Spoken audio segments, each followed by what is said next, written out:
every now and then you have these months where you just run into quite a few problems. One being this Kia Sportage sent out the door yesterday to the customer. First drive into work this morning, car's gone into limp mode.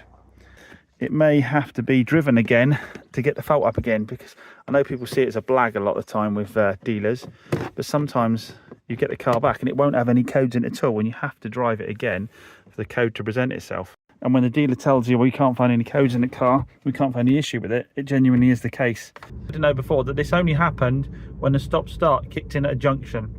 So I'm increasingly thinking this was a one-off voltage blip, but I'm going to try and get a stop start to kick in on the way home, and then I will be able to see what's going on. Just see if I can do the stop start here. In this little lay-by bit, I'm just going to knock it out of gear, put the handbrake on, pretend like I'm at traffic lights. There we go, stop start's kicked in. So if it's a fault related to the stop start, theoretically when I start the car again now, I should get the same error code he did, which I haven't done. I'm in second gear now. I put my foot flat and it gets stuck at 3000. So the faulty Kia Sportage is still plaguing us. We took it down to the guys at TGB who said the first move they thought was put a fresh battery in, which they did. I then test drove the car and test drove the car and came up with engine code straight away again, and it came back as throttle body, which is the very first code I got. So there's either a short to the wiring on the throttle body, which will cause it to go into limp mode, or there's a fault with the throttle body itself, or there's carbon build-up. So first thing to do is get the throttle body off and have a look at how much dirt and crud is in there.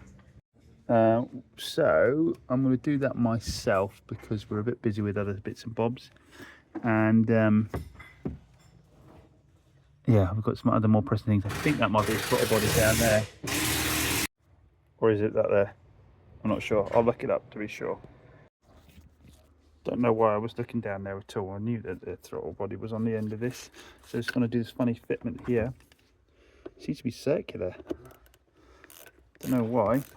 I'm just using an easy out on it until I work out what it is. It's supposed to go on there. I don't have a tool for whatever that fitting is. It's like a circlet with hose pipe fitting with a round end on it. It's got no shoulder to it or anything. You mechanics in the comments shout to me what that is. That's what can clog up your throttle body.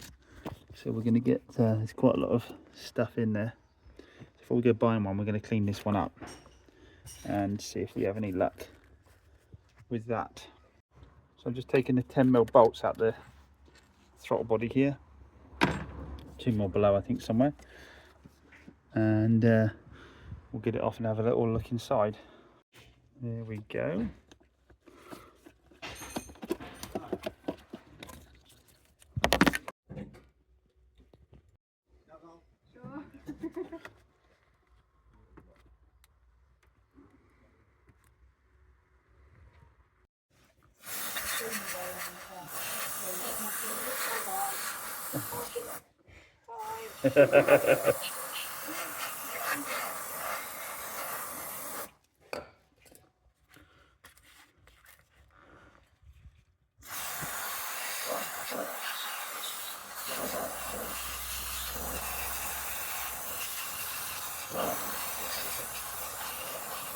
I had no volume on there by the way because I was talking to a customer. She was chatting away to me while Pete was looking at a car for her. Cleaned out the throttle body, but I'd seen a video online that said crack open the top of your unit there and check how much you've got inside the body of the actual motor. And look at that, look at the amount of gunge in there, and look at this.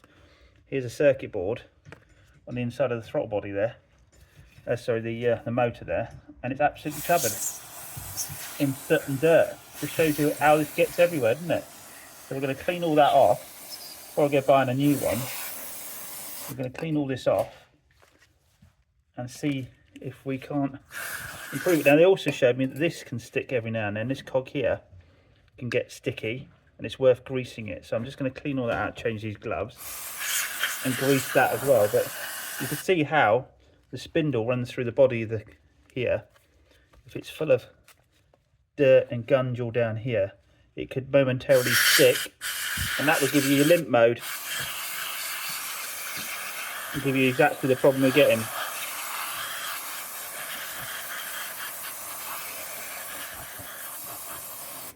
Well, bear in mind I'm already hundreds of pounds into fixing this because it's been misdiagnosed unfortunately a couple of times. I wouldn't say necessarily misdiagnosed. You have to work your way through these sometimes. New battery is always the first point of call, to be honest. But I'm going to take this cog off now and just make sure I keep it in the same position. I don't see that would, if there's anything there that would cause that an issue. So let's pop it back in again. Let's get some clean gloves. What's happening? See, this is supposed to, that motor there turns that cog, that turns your throttle body. So if that's getting all gummed up and stuck and it momentarily sticks, that's when you'll get your limp mode and your engine codes. So as long as the motor is working, we're good to go. But for the time it's taken 10 minutes to do this, it's worth popping it back in and see if we've solved the issue or not. Right, so it's all back in again, all screwed in. We're going to run the car up, see if the code will clear now, or if the code's still there at all. I suspect it'll need clearing first. I don't think I cleared it last time. Right, so code's still there. Let's get the code cleared or see if it will clear or not. If it won't clear, presumably we've got a permanent electrical malfunction within that throttle body. For all this code reading, by the way, we're using the Diag 600S from Top Dom. We're going to clear these codes. I'm going to restart my session because it's still got the old session in at the moment. So after my code clear, we've managed to clear the code. So what we're going to do is go for a run and just see if the moment I start using the throttle again, we get the same code pop back. Well, test drive a success. Engine code stayed off while I was driving. I did turn it off and back on again 3 times just to see if it was cycling. Sometimes if you cycle the key, you get a code pop back. So I'll run it home and back again tonight. I'll probably run it for a couple of days and see if it pops up again. If after a few runs home and back it's okay, I'm going to call it a fix. If not, we'll get a throttle body in there. But that was so gummed up inside and so much crud inside. I'm pretty convinced if the circuit board wasn't permanently damaged from that, it should be good to go now it's cleaned out. Now you might say, what's the customer doing in this scenario? Well, understandably they've lost faith in the car because it's failed from a couple of times in a row early on, and they're out in a loan car at the moment. But they're really lovely people. They understand that cars go wrong. They've been happy with the customer service I've given them so far. So they said, is there anything else we can get into? You've got some other vehicles. Just had the batch of Qashqais come in, 3 Qashqais. Tried one out, loved it, and I've gone for this one here that Petey's working on. 66 plate 1.5 DCI with about 90,000 miles on it. We stuck it in for an MOT for him straight away. Pete's doing 2 lower arms, a drop link. Oh, a trap rod end with it? Yeah, he did a trap rod in actually. I forget what else you got to do for this. What else was it, Pete? Wasn't an awful lot. Oh, you fixed the horn. The horn wasn't working, was it? That's right. And the tyre pressure monitor wasn't resetting. You sorted that. So 2 simple fixes. It just needed the horn, just needed the connections cleaning, and yeah, 2 lower arms and a track rod end. So we've kept the business. So very grateful to the people for that, for sticking with us. And they actually preferred to drive with the Qashqai, driving it back to back. So I've now driven the Sportage for 2 days since my throttle body fiddle. No codes at all. No limp mode, no issues. I'm going to call it fixed. I'm going to call it fixed because I don't see, customer had it back for 1 day before they had issues on both occasions.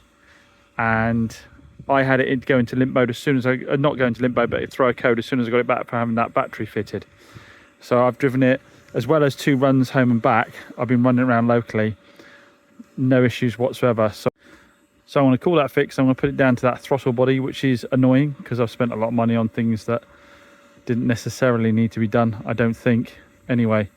But just to have fun, the sat-nav screen's gone blank now.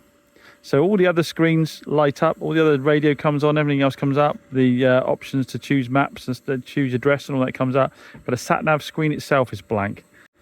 So this Sportage has decided it's just going to have a lot of fun with me. Hi and welcome to the new Chops Garage car raffle, and we've got something super special this time. A quick thank you to everyone that entered the Morris Traveller raffle, the last one. That is due to be dropped off to its new owner later today. She had one as her first car, so she's very happy to have won it.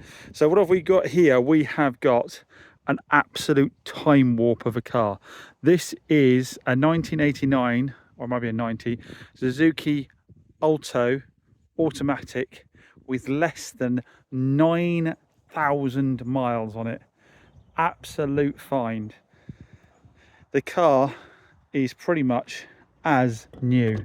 The interior, epic, with its tartan finish, all as new. Automatic, I think they're 3-speed on these. Just had a recent MOT. Runs and drives really well. The paintwork all the way around the car, again, as new. Same with the wheels. So tickets just £1 per ticket. £1 per ticket. We keep an eye out for the bundle offers where if you buy a certain amount, you'll get extras for free. As always, a proportion of the proceeds will go to charity, and this time we're going to give some to Canine Focus, the dog charity that I actually got my rescue dog from. So fantastic cause. I'll put a link in the video description down below or in my bio, or just search Chops Garage Raffle.